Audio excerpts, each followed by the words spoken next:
Adrenaline pumping, nerves tight as bowstrings. You stand shoulder to shoulder with the best in the world.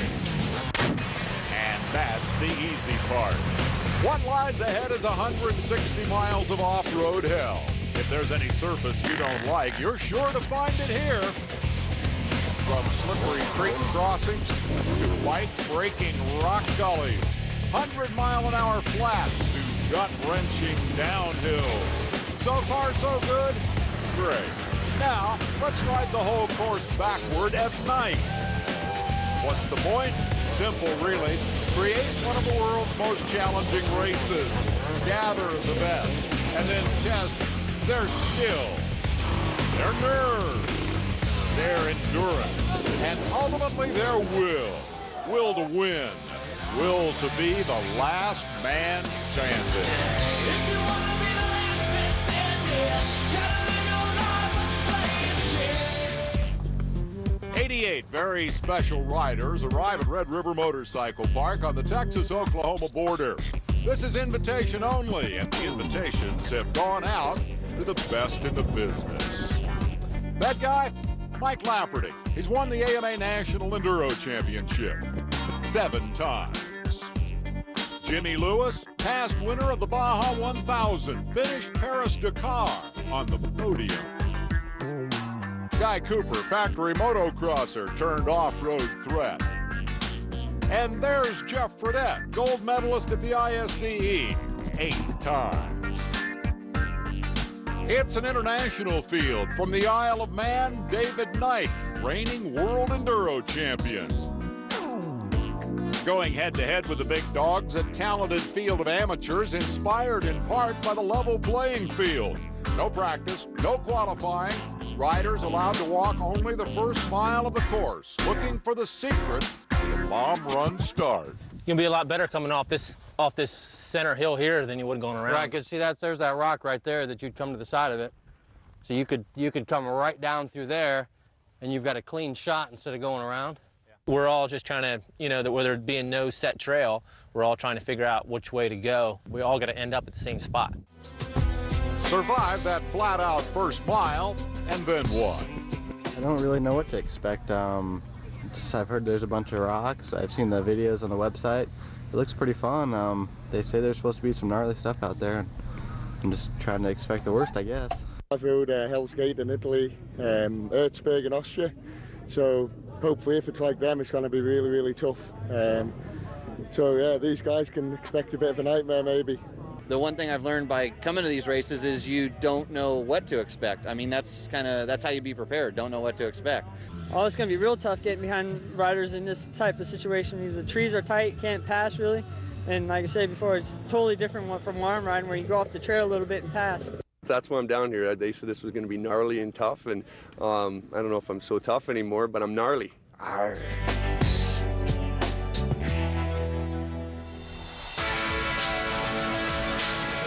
So everybody's heard about how tough the course is going to be. It was designed to be very tough. This is a give-up towel. If each rider just put this on your person somewhere, put it in your fanny pack, put it on you. If you get to a spot, to a hill, and you cannot get through there, it's time to raise a white flag. We'll get you out of there.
The world champion wastes no time demonstrating how he claimed that crown. David Knight grabs the lead before mile marker 1.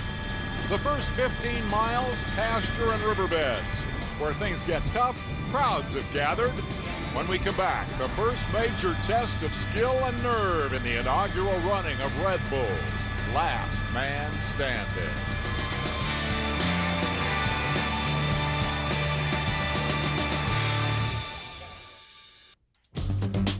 The event is unique.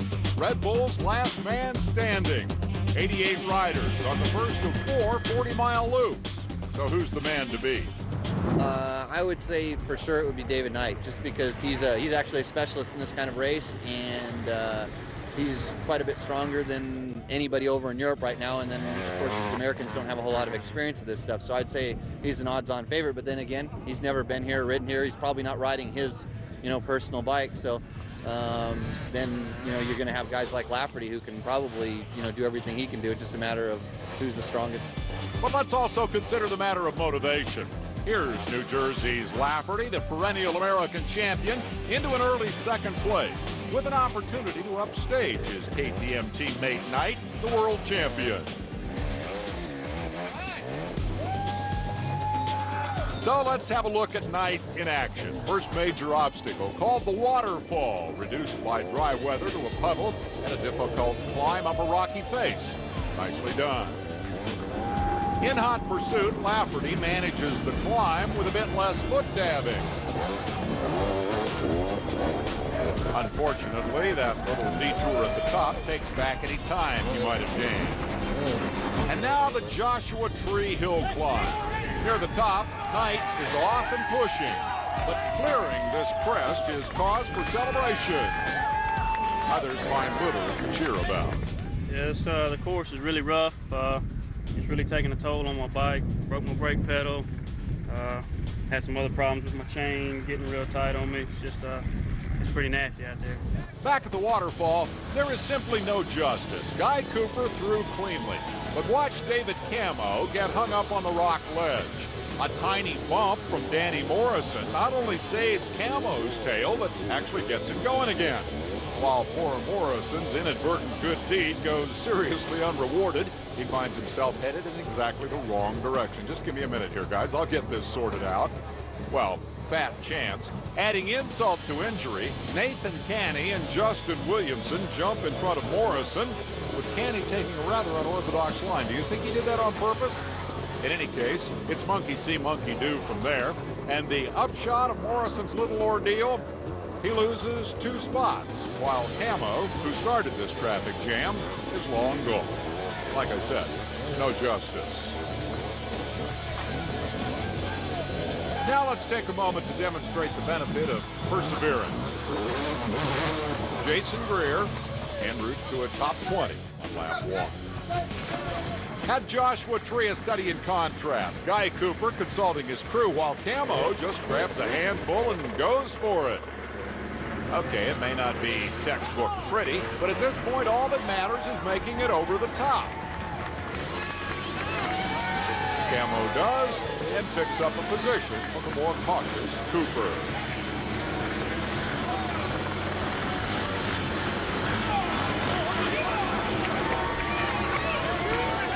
For our friend Danny Morrison, the waterfall misadventure is a fading memory.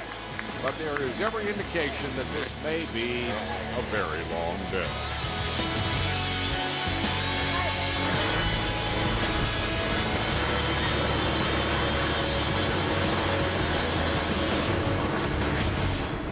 Up front, Knight has opened a 3-minute lead over Lafferty with rides like this through a gully called Triple Threat. Meantime, the log jam everyone predicted is taking a toll at Joshua Tree. So gnarly, dude. Holy crap.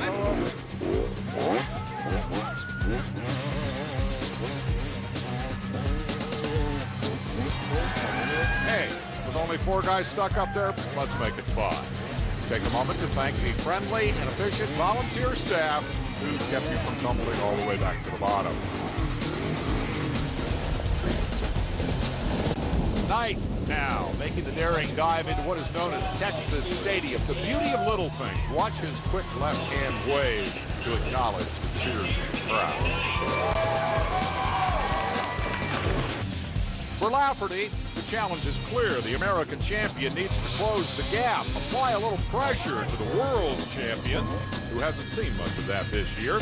Knight clinched his 05 world crown with one race left and became the first Brit to claim overall victory in the ISDE. Will he now be the last man standing? Clearly, Lafferty is feeling a bit of pressure.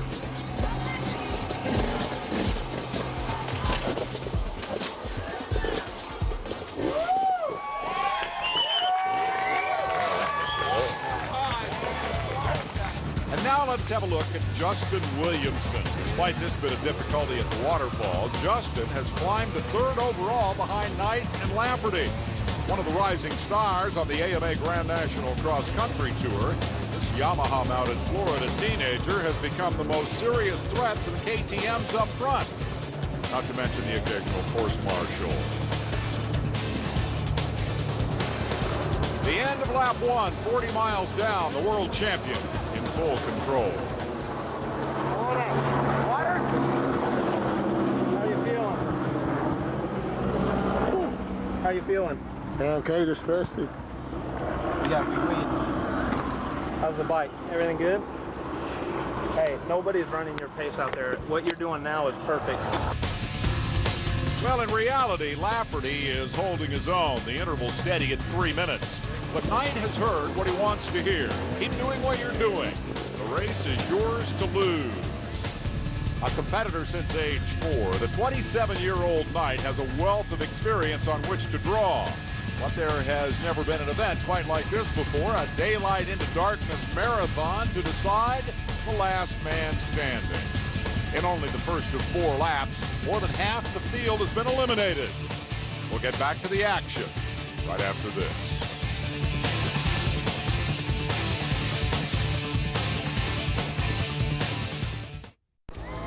Welcome back to Last Man Standing. No, it won't be this man. Second place, Mike Lafferty pits for fuel.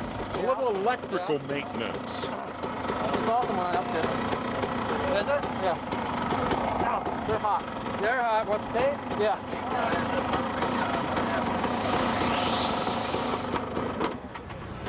If you wouldn't rip that stuff off, it wouldn't be near so dramatic when you touch it. You see when I ride it though, when I hit the handlebars. Makes a hell of an arc, I bet. Yeah, it does. You'll be fine. This bike is so cool. Does it work good in the upshift? Working lap 2, Knight demonstrates one of the keys to an event like this. When something goes a little bit wrong, don't make it worse. Don't waste a lot of energy trying to get it right. Cut your losses, get things pointed in the right direction, keep on trucking.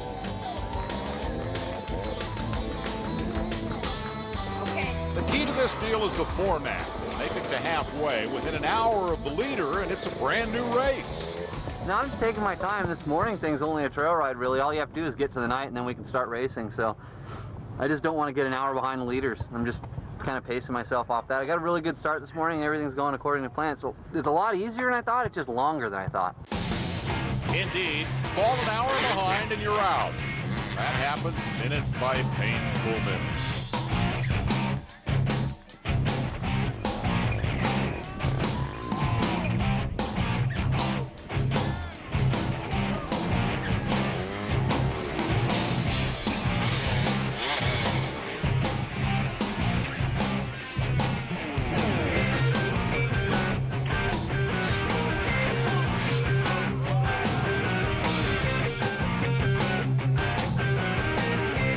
Pretty scary right now, doesn't it?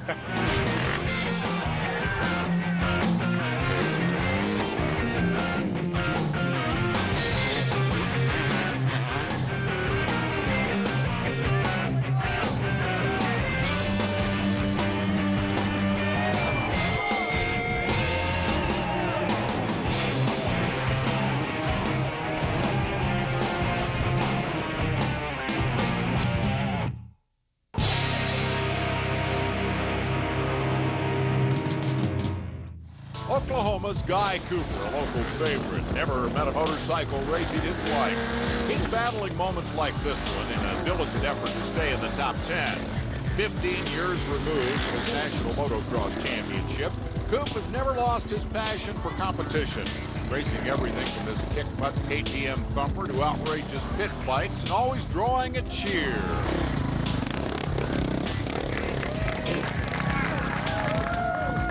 Bear in mind the mission here. Stay within an hour of the leader or you're done. Jason Greer, again, still struggling, but still within that precious hour.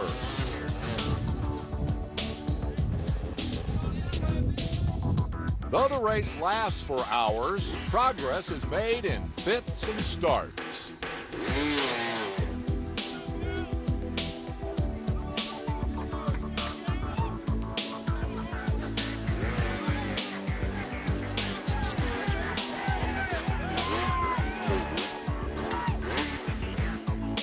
Energy conservation, that's a priority. Let the bike do the work. Emphasize skill, not muscle. But fatigue is now the enemy. The key question simple. How many more times can I pick this thing up and keep going?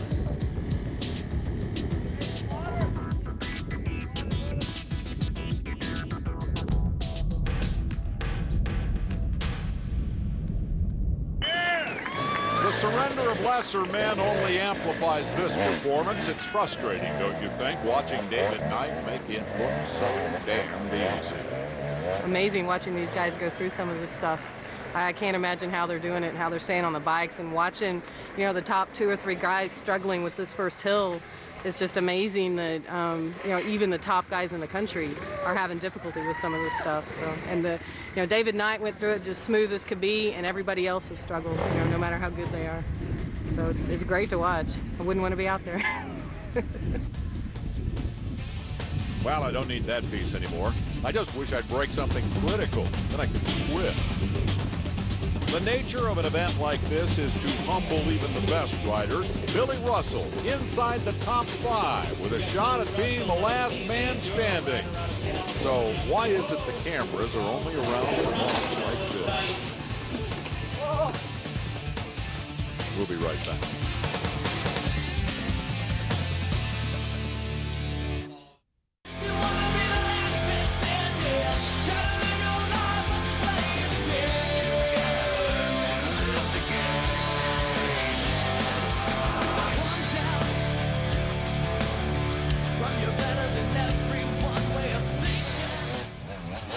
In this unique 2-wheel torture test, just 25 riders make the halfway cut, but only if they are also within an hour of the race leader. A scant handful cling to any realistic hope to be the last man standing. Texan Caleb Ramsey's chances hang by a thread. He's in 17th place. Make that 18th as Floridian Mike Phillips takes the spot on this slippery uphill. But every inch of ground gained, every position earned is so easily lost. Phillips at triple threat. Thus the toll on man and machine continues to mount. It's a tough choice, really. Who gets the water?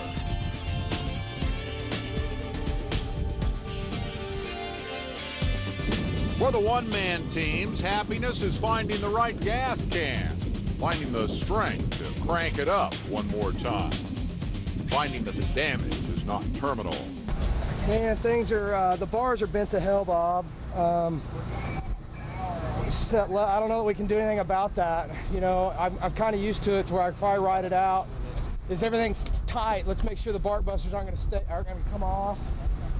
Pretty good. That front tire has a lot of air in it. In the combat zone, meanwhile, the fighting for position often close quarter.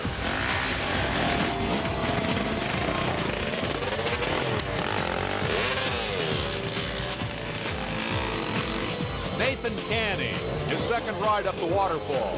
Smooth, fast. He's a solid fifth. Jimmy Lewis, 7th. Remember his words? Just a morning trail run. The real racing comes later. Tell that to this guy.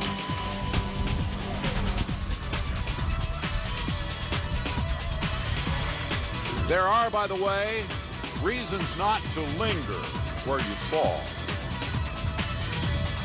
And fall they do. They fall with predictable and painful regularity. But they keep picking themselves up and trying again. Next time, I'll get it right. Next time, I won't fall. It's man against gravity, and the struggle continues right after this. Welcome back to Bolcher, Texas, where this inaugural gathering of two-wheeled masochists is down to crunch time. American Mike Lafferty continues his relentless pursuit of this man, race leader, 2005 World Enduro and ISDE champion David Knight, who makes the hard work look so easy.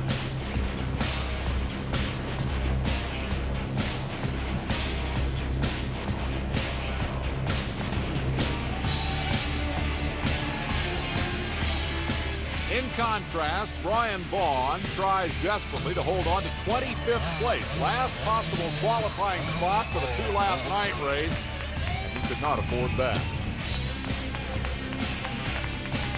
It takes a special kind of willpower to keep getting up. If you don't finish lap 2 within an hour of the leader, you're out of the race. But to finish lap 2 at all is an accomplishment. I wanted to quit so bad, man. I was thinking so bad about throwing that white tail in. I was beat, man. That's it. Load in the chin. What's that? I'm done? Gonna hurt. Yeah, it does. Pretty tough out there? Yeah, it's pretty tough. I had smashed a radiator in the first round and had to run back to the pit and change it out, so I lost probably about 15, 20 positions there.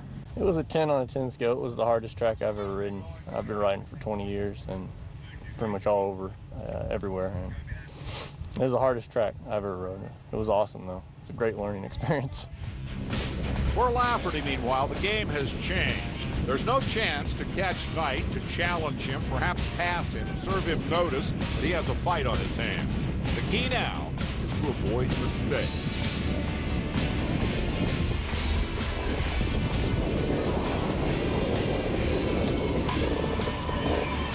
Lafferty and everyone else will have another chance under cover of darkness. The Brit, known as Nighter, headed for the pits. The quicker he gets there, the quicker he starts a 2-hour rest break. Back at Texas Stadium, 4th and 5th place, right together. 4th belongs to David Camo. Remember him, the guy who got that helpful little assist earlier at the waterfall?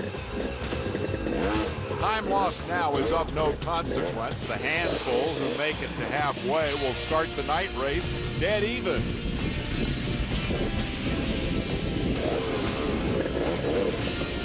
At this point, saving energy is what matters most. It's a nice ride for Nathan Canny, who's coming off a career best second place GNCC finish at Unadilla, New York.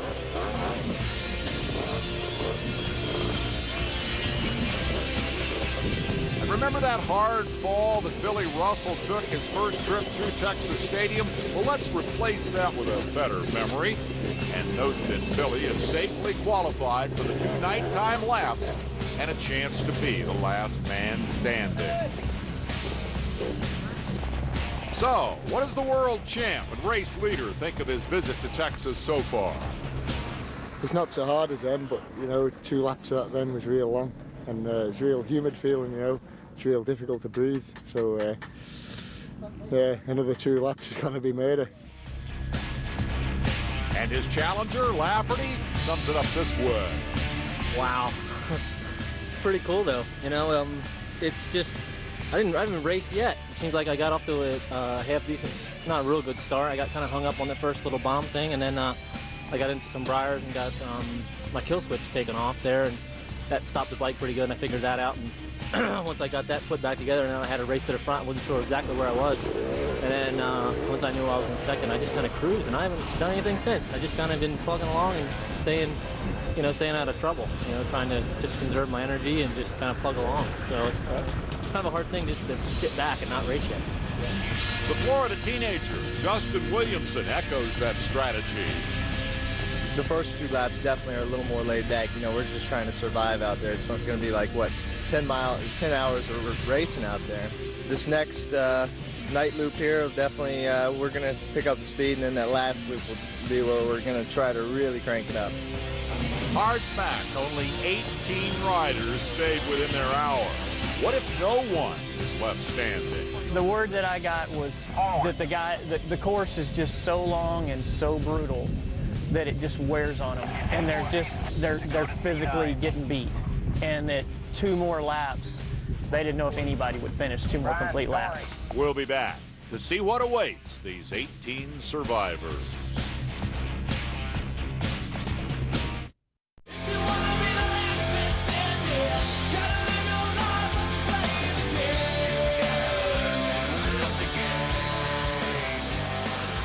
Midway through Last Man Standing, survivors continue to arrive. Shut it off. Made the cut. Hey, you're number 12 overall. We're going to cut out Bill's Woods for the night loops, okay? So that'll save 45 minutes to an hour. How long we got? And, you got at least an hour to get yourself ready. So get yourself something to eat, drink. You made a hell of a comeback, man. You all right from that flip on Joshua Tree? All right. Steve Levian has reason to look beat and beat up. Ouch. And that's only going to hurt worse after an hour or so of rest. The length of each rider's break determined by how far behind he was. Individual priorities during the downtime vary somewhat, but physical needs come second to those of the bikes, all of which now get a set of lights, not your off-road norm.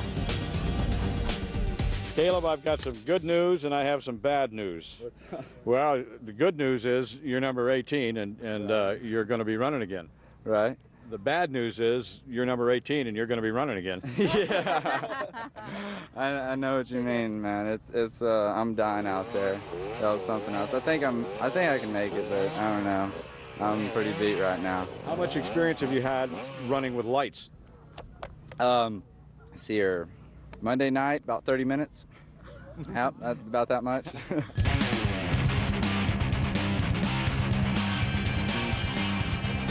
As the Texas sun sets, this unusual competition takes on a whole new dimension. It's now an 18-rider night race. Note the different choices in helmet lighting, from fairly elaborate to none at all. Having passed the brutal 80-mile preliminary test, one of these will be the last man standing. And the rules of the game have changed. We've shortened down the third and the fourth lap for you. What you're going to do down here at the bottom of the creek, just like you did this morning, where you turned right and went up to the bomb area. It's marked. There's people standing there. You're going to turn left. Pick up the night arrows. Night arrows are black backgrounds with white arrows on them. In this last moment of pre-race calm, there is a certain camaraderie, a feeling of shared accomplishment. But once those engines start, it will be dog eat dog.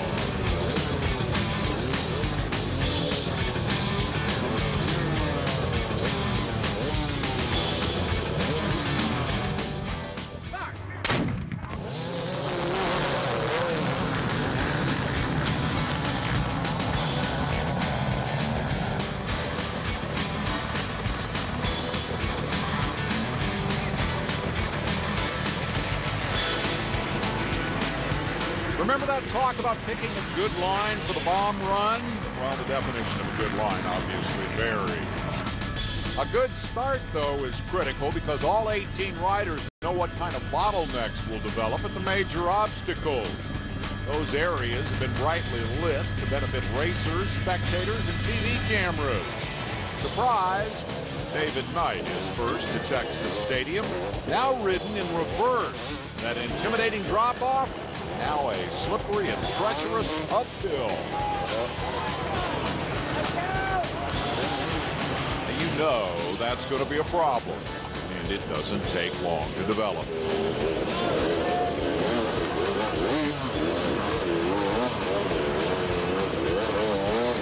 That's magazine writer and Paris-Dakar veteran Jimmy Lewis, well and truly past the morning trail ride for the event. Running on SpaghettiOs and youthful enthusiasm, Justin Williamson is in the thick of the early fight, but the toughest sledding is still to come.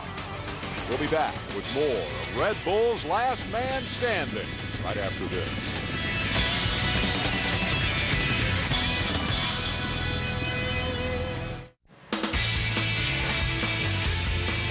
Welcome back to Last Man Standing. There's a particularly devilish section of the Red River Motorcycle Park course. It's called Boulder Hill for the obvious reason.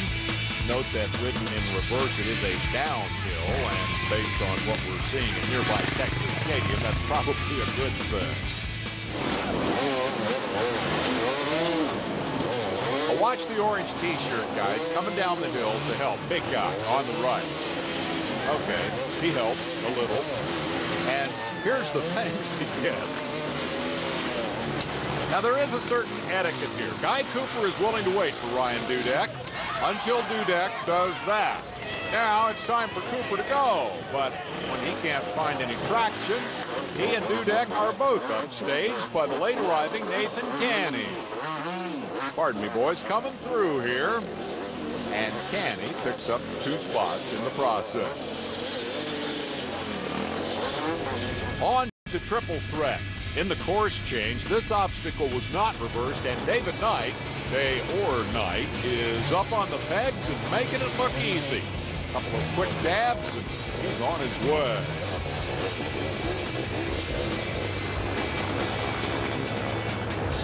In contrast, Jimmy Lewis down in the seat and paddling. Fatigue taking its toll.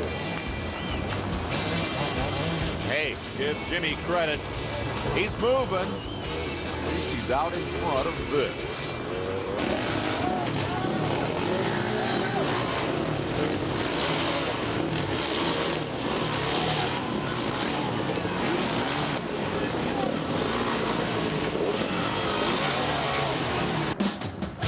So, what's become of Lafferty? Well, he's third in this little group after a bad start. That's Billy Russell in front, making it through triple threat cleanly. David Camo, not so fortunate.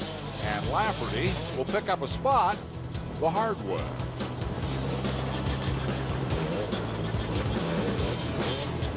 All right, it may not be pretty, but that position is critical. With Knight out front riding his own pace, Lafferty must get out of these bottlenecks to have any shot at last man standing. As for Camo, well, it only gets worse. By the time he gets back underway, Justin Williamson, chasing that SpaghettiO sponsorship, has gone by to pick up another position. And remember, good news, bad news, Caleb Ramsey?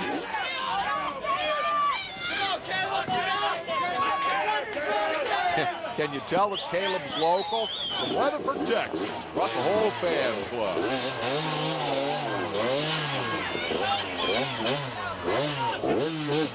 Attaboy, Caleb. Where's he going? Somewhere between hither and thither. Billy Russell got lost. Jeff Fredette had the same problem, but a different solution. Now, there you go. Now we're back where we belong. Based on the problems there in broad daylight, the nighttime crowd at Joshua Tree have reason to expect the worst. But when the first headlight appears, David Knight delivers a one-dab masterpiece.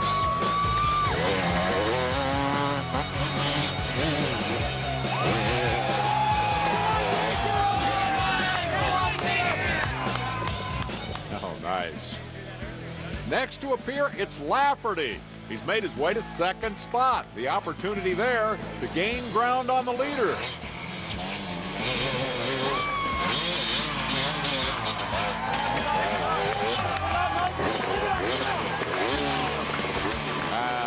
Unfortunately, It won't happen this way. Behind, the night grows even longer for Fredette. But hey, when you've been winning ISDE medals for a quarter century, what more do you have to prove?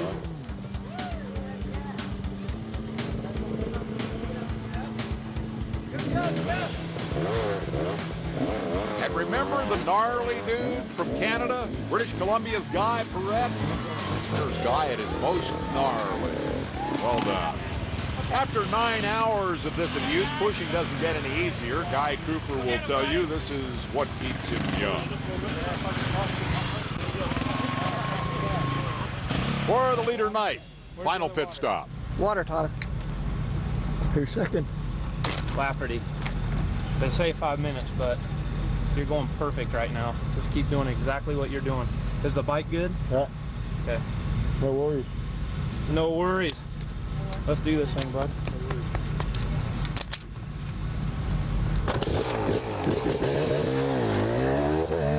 For some guys, it just seems to come so easy. For others, it is so very, very hard.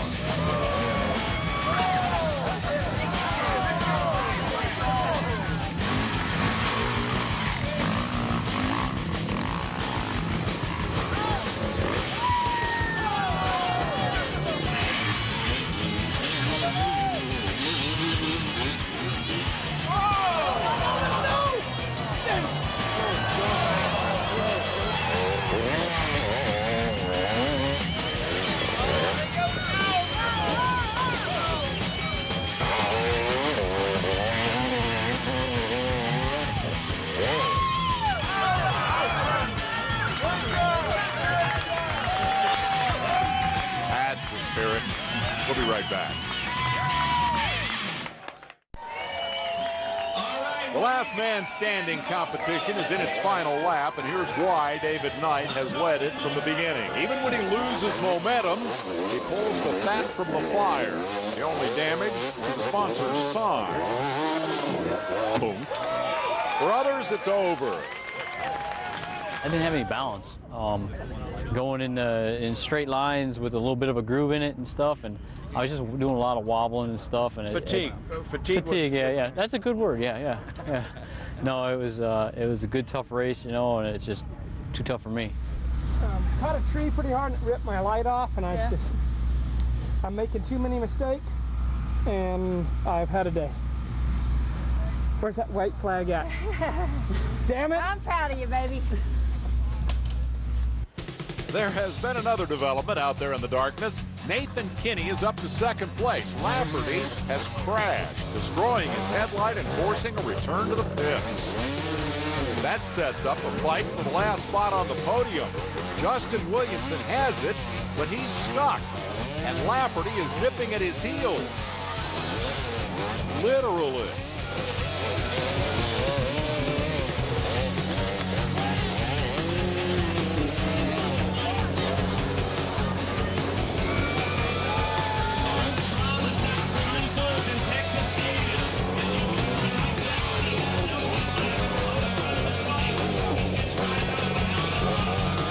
Unfortunately for Mike, his exit from the stadium is no more expeditious than was Williamson's, and so they'll continue their fight somewhere out there in the darkness.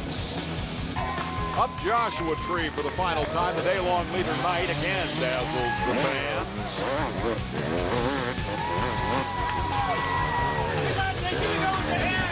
This time, he savors a quick bit of refreshment into the checker. That was awesome. That's right. That was awesome. Yeah, good job. That was bad to the bone right there. Guy Perret again. When those big four-strokes stop, they stop in a hurry.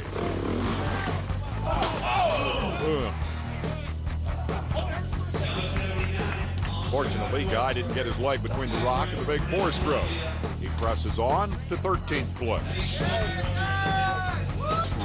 Here's a classic late race situation. Starting up triple threat, Steve Nicholas in back can see his opponent stalled. If I can see him, I can catch him. But that means so little too much throttle, and Nicholas winds up 16th. But the point is, you never stop trying to make that pass.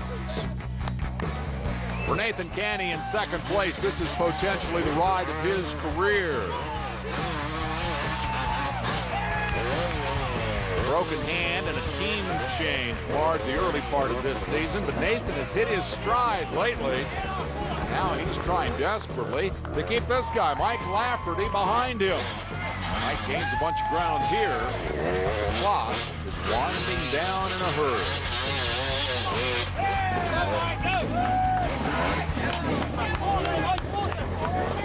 Most embarrassing moment of the race. How about Jeff Mellick's end? He finished 10th. And how about one more shout for Camo? His final assault on Josh Woodfree ranked right up there where the winners were. David finished 8th. And we'll be right back to see who is the last man standing. Stay tuned.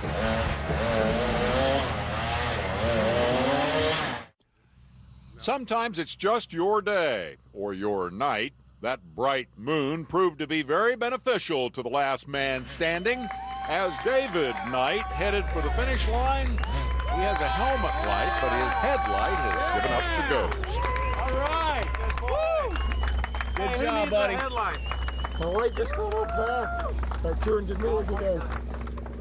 Hey. It seems entirely fitting that the world's most accomplished enduro rider this year should claim this inaugural trophy. Let's hear from him. Congratulations, David, all the way from the Isle of Man to become the last man standing in the U.S. Now, there must be a message there. Yeah, that was difficult. We lights were off about half a mile back there, so luckily I was near the finish, so yeah, it feels great. How tough was it for the fans that are out there watching? How tough was this race? Really tough, you know, physically. There was a few big hills, and every lap they were getting worse. So it's one of the most difficult races I've done for a long time. High praise for a guy who this year won the World Championship 6 days and 4 extreme enduros. Runner-up, Nathan Canny, High Falls, New York. Nathan, second to last man standing. That's not too shabby. Yeah, we'll take it, you know. I had some problems with my light out there. You know, I got in the tight stuff and I had to shut my headlight off and just use my helmet light. So, you know, it was a little frustrating trying to charge like that, but, you know, second like that's pretty good, so I'll take it. Quickly, your thoughts on this event? Oh, it's a great event. You know, it's something that the off-road community has been needing for a long time, and, you know, Red Bull and, you know, whatever club this is in Texas stepped up to the plate and put it on, and, you know, that this off-road racing has been needing this for a while, so I think it's really good. So, what happened to Lafferty out there in the darkness that cost him the runner-up finish?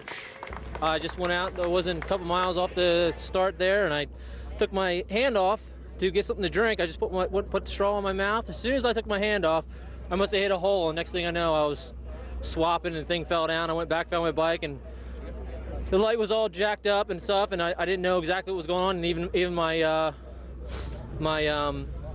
my helmet light was all messed up too. It came unplugged. But I had a great time. I think it was a lot of fun, and the experience of it was really cool. I mean, the hills and everything was perfect, and shortening it up by at the end was probably the best thing to do. So I had a great time. And so the inauguration of this unusual competition goes into the books as a great success. Red River Motorcycle trails through a formidable challenge at an outstanding field of international off-road stars. They brought their skill, nerve, endurance, and will. But for most, the challenge was simply too difficult. Only 16 of 88 riders made it to the finish. That is a powerful tribute to Britain's David Knight. He is the last man standing.